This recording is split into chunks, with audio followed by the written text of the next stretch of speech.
பேரவைத் தலைவர் அவர்களே, எங்களுடைய தலைவர் அவர்கள் சொல்லிவிட்டார்கள், மேற்கொண்டு வேண்டாம், நீங்கள் இதில் மானிய கோரிக்கையில் போயிடுங்கன்னு சொல்லிட்டாங்க. ஏன்னா மக்கள் கருத்து இன்னும் நிறைய இருக்குது. இந்த அவையினுடைய நடவடிக்கைகள் குறித்து மக்களுடைய கருத்து நிறைய இருக்குது. அதெல்லாம் நான் இங்கே என்னுடைய குரலாக ஒலிக்கணும்னு சொன்னால் 1 மணி நேரம் இருந்தாலும் பத்தாது. இருந்தாலும் எங்களுடைய தலைவருடைய கட்டளை ஏற்று மானிய கோரிக்கைகளை நான் என்னுடைய கருத்துக்களை எடுத்துக்கின்றேன். மாண்புமிகு பேரவைத் தலைவர் அவர்களே, தொழில்துறை வளர்ச்சி தான் ஒரு நாட்டினுடைய பொருளாதார வளர்ச்சிக்கு வலுவான ஒரு அடித்தளத்தை அமைத்துக் கொடுக்கின்றது. உற்பத்தி, ஏற்றுமதி, முதலீடு மற்றும் வேலைவாய்ப்பு ஆகிய அனைத்து துறைகளிலும் இன்றைக்கு தமிழ்நாடு தனது தனித்துவமான இடத்தை 5 ஆண்டுகளாக பெற்றுள்ளதை நாம் அத்தனை பேர் இன்றைக்கு அறிவோம். இளைஞர்களுக்கும் பெண்களுக்கும் அதிக அளவிலான வேலைவாய்ப்பு, 2030ற்குள் தமிழ்நாட்டை $1 டிரில்லியன் அமெரிக்க பொருளாதாரமாக உயர்த்த வேண்டும் என்ற இலக்கை நோக்கிய எங்களுடைய தொழில்துறை பயணமானது 2024-25 ஆண்டிலே இந்தியாவிலேயே எங்கேயும் சாதிக்க முடியாத ஒரு சாதனையாக 11.19% என்ற பொருளாதார வளர்ச்சியை, இரட்டை இலக்க வளர்ச்சியை சாதித்து காட்டிய திராவிட மாடல் அரசு. முதலீடுகளை ஈர்ப்பது மட்டுமல்ல, அவற்றை வேலைவாய்ப்புகளாக மாற்றுவது, தொழில் வளர்ச்சியை மாவட்டங்கள் தோறும் விரிவுபடுத்துவது, எதிர்காலத்திலே தொழில்களுக்கு வேண்டிய தேவையான உட்கட்டமைப்புகளை உருவாக்குவது போன்ற ஒருங்கிணைந்த அணுகுமுறையின் காரணமாகத்தான் கடந்த 5 ஆண்டுகளிலே தமிழ்நாடு தொழில்துறையிலே உச்சத்தை எட்டியது. மாண்புமிகு பேரவைத் தலைவர் அவர்களே, கடந்த 5 ஆண்டுகளில் மட்டும் 1179 புரிந்துணர்வு ஒப்பந்தங்கள் போட்டு கிட்டத்தட்ட 12.37 லட்சம் கோடி முதலீடுகளை ஈர்த்தது தமிழ்நாடு அரசு. அந்த சாதனையை புரிந்தது எங்களுடைய திராவிட மாடல் ஆட்சியினுடைய அரசர் மாண்புமிகு முத்துவேல் கருணாநிதி ஸ்டாலின் அவர்கள். இதன் மூலமாக கிட்டத்தட்ட 36 லட்சத்திற்கும் மேற்பட்ட வேலை வாய்ப்புகள் தமிழ்நாட்டிலே உருவாக்கப்பட்டிருக்கின்றது. குறிப்பாக மோட்டார் வாகன உற்பத்தியிலே முதலிடம், ஆடைகள் உற்பத்தியிலே முதலிடம், தோல் மற்றும் தோல் சார்ந்த பொருட்கள் உற்பத்தியிலே முதலிடம், கணினி மற்றும் ஒலிக்கருவிகள் உற்பத்தியிலே 2ஆம் இடம், இயந்திரங்கள் மற்றும் உபகரணங்கள் உற்பத்தியிலே 2ஆம் இடம், பிற போக்குவரத்து சாதனங்கள் உற்பத்தியிலே 2ஆம் இடம், மின்னணுவியல் ஏற்றுமதியில் இந்தியாவில் தமிழ்நாட்டினுடைய பங்களிப்பு மட்டும் 41.23%. இப்படி தொழில்துறையிலே தமிழ்நாடு மிகப்பெரிய சாதனையை கடந்த 5 ஆண்டுகளிலே உருவாக்கி இருக்கின்றது. மாண்புமிகு பேரவைத் தலைவர் அவர்களே, வரலாற்று சிறப்பு மிக்க உலக முதலீட்டாளர்கள் மாநாட்டினை 2024ஆம் ஆண்டு எங்களுடைய திராவிட மாடல் ஆட்சி நாயகர் தளபதி அவர்கள் நடத்தி, அதன் மூலமாக இந்தியாவே திரும்பி பார்க்கும் வகையிலே 631 புரிந்துணர்வு ஒப்பந்தங்கள் போட்டு அதன் மூலமாக 6,64,181 கோடி முதலீடுகளை தமிழ்நாட்டிற்கு கொண்டு வந்துள்ளார்கள். இதன் மூலம் கிட்டத்தட்ட 14.5 லட்சம் பேருக்கு நேரடியாக வேலைவாய்ப்புகள் உருவாக்கப்பட்டுள்ளது. முதலீடுகளை ஈர்ப்பதற்காக 2021 முதல் 26 வரை கிட்டத்தட்ட 12 முதலீட்டாளர்கள் மாநாட்டுகளை எங்கள் தலைவர் அவர்கள் நடத்தினார்கள். முன்னாள் முதலமைச்சர் எங்கள் தலைவர் அவர்களே நேரடியாக ஜப்பான், சிங்கப்பூர், அமெரிக்கா, ஜெர்மனி போன்ற நாடுகளுக்கு சென்று அங்குள்ள முதலீட்டாளர்களை சந்தித்து அவரிடத்தில் பேசி மிகப்பெரிய முதலீடுகளை தமிழ்நாட்டுக்கு கொண்டு வந்துள்ளார்கள். அவருடைய வெளிநாட்டு பயணங்கள் மூலமாக மட்டும் 69 புரிந்துணர்வு ஒப்பந்தங்கள் போடப்பட்டு 34,013 கோடிகள் இங்கே முதலீடுகள் கொண்டு வரப்பட்டுள்ளது. 2024 முதலீட்டாளர் மாநாட்டில் போடப்பட்ட 633 புரிந்துணர்வு ஒப்பந்தங்களிலே 526 முதலீடுகளாக மாற்றப்பட்டிருக்கின்றது. ஒரு புரிந்துணர்வு ஒப்பந்தம் போடப்படுவது என்பதோடு அந்த துறை நின்றுவிடக்கூடாது. அந்த புரிந்துணர்வு ஒப்பந்தத்தை முதலீடாக மாற்றுவதில்தான் ஒரு அரசினுடைய வெற்றி இருக்கின்றது. அந்த வெற்றியை திராவிட மாடல் அரசு 5 ஆண்டுகளே சிறப்பாக செய்துள்ளது. இந்தியாவிலே யாரும் செய்ய முடியாத சாதனைகளை இந்த தொழில்துறையிலே கடந்த 5 ஆண்டுகளிலே முதலீடுகளை கொண்டு வந்தது திமுக அரசு. கிட்டத்தட்ட 526 முதலீடுகள், இது கிட்டத்தட்ட 84%. அந்த முதலீட்டாளர் மாநாட்டிலே கொண்டு வந்த புரிந்துணர்வு ஒப்பந்தங்கள் MOUக்கள் முதலீடுகளாக டிரான்ஸ்ஃபர் கன்வெர்ட் பண்ணப்பட்டது 84%. மொத்தமாக 1192 முதலீடு ஒப்பந்தங்கள் மூலம் 873 முதலீடுகள் கன்வெர்ட் பண்ணப்பட்டிருக்கின்றது. இது கிட்டத்தட்ட 73%. இது இந்தியாவில் எந்த மாநிலமும் இந்த அளவிற்கு புரிந்துணர்வு ஒப்பந்தங்களை முதலீடாக மாற்றியது வேறு எந்த மாநிலத்திலும் இல்லை. இதுதான் அதிகபட்சமாக என்பதை இந்த நேரத்தில் தெரிவித்துக் கொள்ள கடமைப்பட்டிருக்கின்றேன். அதே போல வளர்ந்த புறநகர் பகுதிகளில் படித்த இளைஞர்களுக்கு ஐடி சர்வீஸ் மூலம் அவர்களுக்கு வேலைவாய்ப்பை அங்கே வளர்ச்சியை கொண்டு வருவதற்காகத்தான் இந்தியாவிலே முதலிலே எங்களுடைய தலைவர்கள் நியோ டைடல் பார்க் என்ற ஒரு திட்டத்தை கொண்டு வந்தார்கள். டைடல் பார்க் திட்டத்தை கொண்டு வந்தது எங்களுடைய முத்தமிழறிஞர் கலைஞர் அவர்கள் முதலிலாக.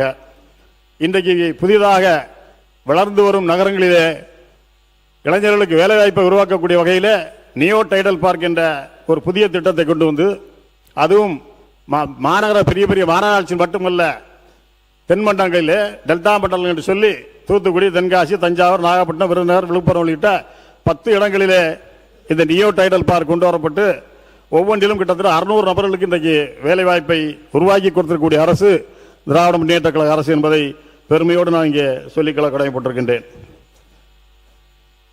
அதில் ஒன்று, நம்முடைய தொழில்துறை அமைச்சருக்கு ஒரு கேள்வி நான் வைக்கிறேன். எங்கள் தொகுதியில் உள்ளது, எங்களுடைய அரசு கொண்டு வந்த நாகர்கோவில் பகுதியிலே நியோ டைடல் பார்க் என்ற திட்டம் ஏற்கனவே எங்களுடைய முதலமைச்சர் அவர்களால் பிப்ரவரி மாதத்திலே அடிக்கல் நாட்டப்பட்டு பணிகள் தொடங்கப்பட்டு பணிகள் தொடங்குவதற்காக அடிக்கல் நாட்டப்பட்டது. ஆனால் இந்த அரசு பொறுப்பேற்று இன்றைக்கு 3 மாதம் ஆயிட்டு அடிக்கல் நாட்டப்பட்டு 6 மாதங்கள் ஆகிவிட்டது. இன்னும் இந்த பணிகள் தொடங்கப்படவில்லை. அது டிட்டோ நிறுவனம் தான் இந்த பணியை மேற்கொள்ள வேண்டும் நான் கருதுகின்றேன். அதிகாரிகளை தொடர்பு கொண்டு கேட்ட பொழுது பணம் இல்லை, எனவே நாங்கள் இன்னும் பணியை தொடங்கவில்லை, எல்லா ஃபார்மாலிட்டிஸும் முடிஞ்சு விட்டது, அரசாங்கம் என்றைக்கு டைடல் பார்க்கு பணத்தை கொடுக்கின்றார்களோ மறுநாள் உங்கள் பணியிடத்தில் வேலையை தொடங்கி விடுவோம் என்று சொன்னார்கள். எனவே இந்த அரசை நான் உங்கள் மூலமாக கேட்டுக்கொள்வதெல்லாம், இது 600 இளைஞர்களுக்கான வேலைவாய்ப்பை உருவாக்கக்கூடிய இடம். நாகர்கோவில் பகுதி என்பது கன்னியாகுமரி மாவட்டம் என்பது எந்த தொழிற்சாலை வர முடியாத இடங்கள் பற்றாக்குறை உள்ள மாவட்டம். எங்கே தொழிலுமே அங்கே வர முடியாது. மிகவும் சிரமப்பட்டு இந்த இடத்தை தேர்வு செய்துதான் இந்த நியோ டைடல் பார்க்கை எங்களுடைய தலைவர்கள் கொண்டு வந்திருக்கின்றார்கள். எனவே இது ஆளுங்கட்சி எதிர்கட்சி அங்கே எந்த சட்டமன்ற உறுப்பினர் 6 தொகுதியிலும் எங்களுடைய உறுப்பினர்கள் வெற்றி பெறவில்லை, இது மாற்றுக் கட்சி வெற்றி பெற்று என்ற எண்ணத்தெல்லாம் நீங்கள் விட்டுவிட்டு இளைஞருடைய அந்த மாதிரி இல்ல, அந்த மாதிரி என்ன இருக்கிறதா அவங்க சொன்னாங்களா? நீங்க தேவையில்லாத வந்துடக்கூடாது என்ன இல்லை, நீங்க பரவாயில்ல எடுத்துருங்க. நீங்கள் அந்த இளைஞருடைய வேலைவாய்ப்பை எதிர்காலத்தில் கருத்திலே கொண்டு அதற்கான நிதியை உடனடியாக டைடல் பார்க்கு டிட்கோ மூலமாக ஒதுக்கீடு செய்து அந்த பணியை உடனடியாக தொடங்குவதற்கு உரிய நடவடிக்கை மேற்கொள்ள வேண்டும் என்று நான் மாண்புமிகு அமைச்சர் அவர்களை கேட்டுக்கொள்ள கடமைப்பட்டிருக்கின்றேன். அதேபோல் எங்களுடைய ஆட்சி காலத்தில் தான் 13 புதிய கொள்கைகளை தொழில்துறை வெளியிட்டது. அது உங்களுடைய கொள்கை ஒழுக்க குறிப்பிலும் இருக்கின்றது. நிதிநுட்ப கொள்கை, ஏற்றுமதி மேம்பாட்டுக் கொள்கை, உயிர் அறிவியல் மேம்பாட்டுக் கொள்கை, ஆராய்ச்சி மற்றும் மேம்பாட்டுக் கொள்கை, காலணி மற்றும் தோல் பொருட்கள் கொள்கை, விண்வெளி மற்றும் பாதுகாப்பு தொழில் கொள்கை, சரக்கு போக்குவரத்து கொள்கை, பொது தனியார் கூட்டாண்மை கொள்கை, பொம்மைகள் உற்பத்தி, சுழற் பொருளாதாரம், சேமிப்பு கிடங்கு, கடல் போக்குவரத்து உற்பத்தி மற்றும் கடல்சார் உணவுப் பொருட்கள் பலப்படுத்துதல் உள்ளிட்ட புதிய கொள்கைகளுடன் எங்களுடைய அரசு சிறப்பாக தன்னுடைய இலக்கை நோக்கி பயணித்து சாதனையை படைத்துள்ளது. 2021 தமிழ்நாட்டிலே நாங்கள் ஆட்சி பொறுப்பு இருக்கின்ற பொழுது சிப்காட் கிட்டத்தட்ட 32,525 ஏக்கரில் 24 சிப்காட் நிறுவனங்களோடு நாங்கள் ஆட்சி பொறுப்பை ஏற்றோம். நாங்கள் ஆட்சிக்கு வந்த உடனே 12 புதிய மாவட்டங்களில் தொழில் பூங்காக்கள் உருவாக்கப்பட்டு இன்றைக்கு கிட்டத்தட்ட 54 தொழிற்பூங்காக்கள் சிப்காட் 50,059 ஏக்கரில் இன்றைக்கு உருவாக்கப்பட்டிருக்கின்றது. இதுவும் எங்களுடைய 5 ஆண்டு கால சாதனை, வேறு எங்குமே நிகழ்த்தவில்லை என்பதையும் தெரிவித்துக் கொள்ள கடமைப்பட்டிருக்கின்றேன். எங்கள் ஆட்சியில் தான் முதல்ல 2021 ஜூலை 20ஆம் தேதி சிங்கிள் விண்டோ போர்ட்டல் 2.0 என்ற திட்டம் தொடங்கப்பட்டது. கிட்டத்தட்ட 24 துறைகள் சார்ந்த 100 சேவைகள்.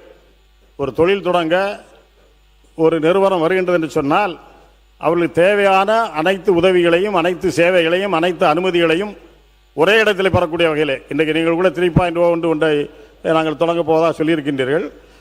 அதை டிஜிட்டலாக நீங்கள் போட போகிறோம்னு சொல்லியிருக்கீங்க. நான் அதில் ஒன்றும் மாற்றுக்கிறது இல்லை. இருந்தாலும் அது முதல் தொடங்கியது நாங்கள் தான் தொடங்கி அதன் காரணமாகத்தான் இவ்வளவு முதலீடுகளை ஈர்க்க முடிந்தது. ஒரே இடத்தில் நாங்களுக்கு அனுமதி கேட்ட உடனே கொடுத்த காரணத்தால் தான் விரைவாக அந்த எம்ஓக்கள் எல்லாம் இன்றைக்கு முதலீடுகளாக தமிழ்நாட்டிலே மாற்றப்பட்டது என்பதை நான் இங்கே பதிவு வைக்க கடமைப்பட்டிருக்கின்றேன். நம்முடைய ஒன்றிய அரசினுடைய புள்ளி விவரத்துறையின்படி இந்தியாவில் மற்ற மாநிலங்களோடும் தமிழ்நாட்டில் தான் வேலைக்கு செல்லும் பெண்களுடைய சதவீதம் மிகவும் அதிகம். தொழில்துறையை பொறுத்தவரை இந்தியாவில் மேனுஃபேக்சரிங் செக்டர் இதில் வேலை பார்க்கக்கூடிய பெண் தொழிலாளர் 43% தமிழ்நாட்டில் மட்டுமே பணிபுரிகின்றால் என்ற சாதனையை தமிழ்நாடு அரசு படைத்துள்ளது என்பதையும் நான் இங்கே சுட்டிக்காட்ட கடமைப்பட்டிருக்கின்றேன். தொழிலாளர் நலன், கட்டுமான அனுமதி, வணிக நுழைவு மற்றும் நில நிர்வாகம் ஆகிய பிரிவுகளில் சிறப்பான சீர்திருத்தங்களை மேற்கொண்டதற்காக தமிழ்நாட்டிற்கு டாப் அச்சீவர் என்ற விருது 2025ஆம் ஆண்டு வழங்கப்பட்டது. அதுபோல கடலோர மாநிலங்கள் பிரிவில் தொடர்ச்சியாக 3வது ஆண்டாக தமிழ்நாடு அச்சீவர் அந்தஸ்தை பெற்றது. சென்னை மற்றும் கோயம்புத்தூரில் இந்தியாவின் முதல் மல்டி மாடல் லாஜிஸ்டிக்ஸ் பார்க்ஸ் அமைப்பதற்கான முயற்சிகளுக்காக இந்த அங்கீகாரம் தமிழ்நாடு அரசுக்கு வழங்கப்பட்டது என்பதையும் நான் தெரிவித்துக் கொள்ள கடமைப்பட்டிருக்கின்றேன். இதெல்லாம் உங்களுடைய கொள்கை பரப்பு குறிப்பில் இருக்கின்றது. உலக முதலீட்டாளர் கூட்டத்தில் உலக முதலீட்டு மன்ற கூட்டத்தில் புதுப்பிக்கத்தக்க எரிசக்தி மாற்றத்தை வெற்றிகரமாக ஊக்குவித்து பசுமை ஹைட்ரஜன் மின்சார வாகனத்துறையில் பில்லியன் கணக்கான முதலீடுகளை ஈர்த்ததற்காக ஐநா சபை முதலீட்டு ஊக்குவிப்பு விருதை தமிழ்நாட்டிற்கு வழங்கியது. அதேபோல ஐக்கிய அரபு அமீரகத்தின் பொருளாதார அமைச்சகத்தால் ஆசிய ஒசியானியா பிராந்தியத்திலேயே சிறந்த முதலீட்டு ஊக்குவிப்பு முகப்பேங்கான விருது அன்றைக்கு தமிழ்நாட்டுக்கு வழங்கப்பட்டது. இப்படி எண்ணற்ற விருதுகளை பெற்று எங்கள் ஆட்சியிலே தொழில்துறை இந்தியாவிலேயே முதல் மாநிலம் என்ற அந்தஸ்தை பெற்றது என்பதை இங்கே நான் தெரிவித்துக் கொள்ள கடமைப்பட்டிருக்கின்றேன். மாண்புமிகு பேரவைத் தலைவர் அவர்களே, எல்லாமே உங்களுடைய கொள்கை வகுப்பு குறிப்பிலே நீங்கள் சொல்லியிருக்கின்றீர்கள். இதையெல்லாம் கடந்த ஆட்சி காலத்திலே இந்தந்த திட்டங்கள் எல்லாம் வகுக்கப்பட்டது, இந்த விருது எல்லாம் வழங்கப்பட்டது, இவ்வளவு சிப்காட் தொடங்கப்பட்டது, இவ்வளவு முதலீடுகள் ஈர்க்கப்பட்டது, இவ்வளவு பேருக்கு வேலைவாய்ப்புகள் கொடுக்கப்பட்டது எல்லாம் சொல்லியிருக்கின்றீர்கள். அதை நோக்கிய உங்களுடைய பயணமும் கூடுதலாக எதையே செய்ய வேண்டும் என்று குறிப்பிட்டு சொல்லாவிட்டால் கூட அதை நோக்கிய பயணம் இருக்கும் என்று சொன்னீர்கள். ஏற்கனவே இந்த ஆட்சி பொறுப்பேற்று கடந்த 13/8/2026 ஒரு ரகசிய முதலீட்டாளர் மாநாட்டை ஒன்று கூட்டினீங்க. ப்ரெஸ் எல்லாம் உள்ள விடலை. அந்த மாநாட்டில் ஒரு 97 புரிந்துணர்வு ஒப்பந்தங்களை போடப்பட்டு அதில் 67,452 கோடி முதலீடு வந்ததாக தெரிவித்துறை அமைச்சர். ரகசிய பேரவைத் தலைவர் அவர்களே, ரகசிய என்ற வார்த்தை புறம்பானது, அதை யூஸ் பண்ணக்கூடாது. எடுத்துடலாம். உறுப்பினர் ஆஸ்டின். அதே போல 4/6/2026 மற்றும் 9/7/2026 எல்என்டி மற்றும் விக்ரம் சோலார் நிறுவனங்கள் மூலம் சுமார் 33,000 கோடி முதலீடு வந்ததாகவும் நீங்கள் குறிப்பிட்டிருக்கின்றீர்கள். நான் இங்கே கேட்பதெல்லாம் 97 நிறுவனங்கள் புரிந்துணர்வு ஒப்பந்தம் போட்டிருக்கின்றீர்கள் சொல்கிறீர்கள். இதில் எத்தனை நிறுவனங்கள் புதிதாக போடப்பட்டது? எங்களுடைய கணக்குப்படி இதில் பல கிட்டத்தட்ட 75-80% மேலுள்ள நிறுவனங்கள் ஏற்கனவே எங்களுடைய ஆட்சி காலத்திலே தமிழ்நாட்டிலே தொழிலை தொடங்கி அல்லது எங்கள் ஆட்சிக்கு முன்பேய தொழிலை தொடங்கி இங்கே முதலீடு செய்து தொழில் செய்துக்கூடிய ஒரு எக்ஸ்பான்ஷனை நீங்கள் எடுத்திருக்கீங்க. நான் இல்லைன்னு சொல்லலை. ஆனால் புதிய தொழிலை இங்கே கொண்டு வந்ததாக கிட்டத்தட்ட ஒரு 10% இருக்குன்னு நான் நினைக்கிறேன். நீங்கள் பதில் வரையில் அதுக்கு ஏதாவது வழக்காக கூட நம்முடைய அமைச்சர்கள் சொல்லலாம். மீது எல்லாமே திராவிட மாடல் ஆட்சியிலே நம்முடைய அரசாங்கத்தால் தமிழ்நாட்டிற்கு கொண்டு வந்த முதலீட்டாளருடைய நிறுவனனுடைய எக்ஸ்பான்ஷனாகத்தான் நான் இந்த 1,00,000 கோடி முதலீட்டை நான் இங்கே பார்க்கிறேன். இதில் பெரும்பாலான தலைவரும் தொழில்துறை அமைச்சரும் பேசி தொழில்துறை அமைச்சர். மாண்புமிகு பேரவைத் தலைவர் அவர்களே, அவங்க ஆட்சியில் இருந்தப்போ 30 நாள்ல எவ்வளவு புரிந்துணர்வு ஒப்பந்தம் போட்டாங்கன்னு மட்டும் ஆன்சர் பண்ண சொல்லுங்க. மாண்புமிகு உட்காருங்க. உறுப்பினர் ஆஸ்டின் பேசு. முடிச்சிடறேன். பேரவைத் தலைவர் அவர்களே, ரகசியம் என்ற வார்த்தை மட்டும் நீக்கிறது அவங்க சொன்னது. சரி. உறுப்பினர் ஆஸ்டின். பேரவைத் தலைவர் அவர்களே, நாங்கள் 2021 ஆட்சி பொறுப்பை இருக்கின்ற பொழுது கொரோனா உச்சத்தில் இருந்த நேரம். அந்த நேரத்தில் ஆட்சி பொறுப்பை ஏற்ற போது கூட கிட்டத்தட்ட 3 மாத காலத்திலே 44,36,000 கோடியாக திட்ட முதலீட்டை நாங்கள் கொண்டு வந்திருக்கோம். இன்னும் நான் ஒரு ஒப்பீடு சொல்லணும்னு சொன்னால், நீங்கள் இப்போ முதலீட்டு மாநாடை கடந்த 13ஆம் தேதி போட்டீங்க. ஜூலை 31 முதல் காலாண்டுகளுக்கான தொழில் முதலீட்டு 4 ஸ்டேட் 4 மாநிலத்தில் ஒரு ஒப்பீடு நமக்கு வெளிவந்து நீங்கள்லாம் பார்த்துருப்பீங்க. அது ஏற்கனவே இருந்த காலாண்டு, அதாவது போன 21 இருந்த காலாண்டுக்கும் இப்போ 26 இருக்கக்கூடிய முதல் காலாண்டுக்கும் உள்ள வித்தியாசம் ஒப்பீடு. அதில் என்ன கொடுத்துருக்காங்கன்னா, கர்நாடகாவில் முந்தைய காலாண்டை விட வளர்ச்சி விகிதம் 2,232.53% அதிகரிச்சிருக்கு. ஜூலை 31 3 மாதத்தில் காலாண்டில். கேரளாவில் முந்தைய காலாண்டை விட 294.94% முந்தைய காலாண்டை விட தொழில் முதலீடு அதிகரிச்சிருக்கு, வளர்ச்சி. மேற்கு வங்காளத்தில், இதெல்லாம் நம்ம ஸ்டேட் தேர்தல் நடக்கும்போது தேர்தல் நடந்த மாநிலங்கள். மேற்கு வங்காளத்தில் முந்தைய காலாண்டை விட வளர்ச்சி விகிதம் 199.58% அதிகரித்திருக்கு. ஆனால் நம்முடைய தமிழ்நாட்டில் நம்முடைய மாண்புமிகு அமைச்சர்கள் கேட்டது போல அந்த 3 மாத காலத்திலே ஜூலை 31 வரை நீங்க பாப்பீங்கன்னு சொன்னா தமிழ்நாட்டில் முந்தைய காலாண்டை விட 74.48% சரிந்துள்ளது. 200-300% 3 மாநிலங்கள் உயர்ந்திருக்கு. தமிழ்நாட்டிலே சரிந்திருக்கிறது. யாரும் மறக்க முடியாது. உங்களுடைய கொள்கையரப்புகளே எங்களுடைய மாண்புமிகு பேரவைத் தலைவர் அவர்களே, அமைச்சர் அவங்க சொல்லட்டும், பதில் சொல்லட்டும். அவர் குற்றச்சாட்டு வந்து பயங்கரமா வைக்கிறாரு. அதுக்கு ப்ராஜெக்ட்ஸ் டுடேன்னு ஒரு பத்திரிகை, அது வந்து ஒரு நீங்க காசு கொடுத்தா எதுனாலும் எழுதிப்பாங்க, அது வந்து ஒரு பிரைவேட் பத்திரிகை.